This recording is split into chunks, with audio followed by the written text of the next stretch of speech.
Dragon ফুল বা dragon ফলের ফুল নিয়ে কথা বললে সেটা শুধু সৌন্দর্য নয়, একটা রঙিন, রহস্যময় গল্পও উঠে আসে।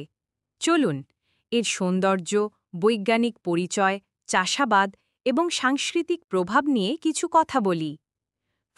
ড্রাগন ফুলের সৌন্দর্য ও বৈশিষ্ট্য। ড্রাগন ফুল সাধারণত রাতে ফোটে, আর তার সুবাস ও রূপ যেন এক স্বপ্নের মতো। ফুলটি বড়, সাদা বা হালকা গোলাপি রঙের হয় আর ক্যাকটাস জাতীয় গাছে ফোটে। এটিকে মাইট ব্লুমিং সিরিয়াস নামেও পরিচিত, কারণ রাতেই এর পূর্ণ বিকাশ ঘটে। বৈজ্ঞানিক পরিচয়। গণ হাইলোসেরিয়াস। প্রজাতি হাইলোসেরিয়াস আন্ডাটাস। এটি এক ধরনের ক্যাকটাস জাতীয় উদ্ভিদ, যার ফলকে আমরা ড্রাগন ফল নামে চিনি। চাষাবাদ ও পরিচর্যা। বর্ষায় ফুল ফোটার সময় পিঁপড়ের আক্রমণ হতে পারে, তাই সঠিক পরিচর্যা জরুরি।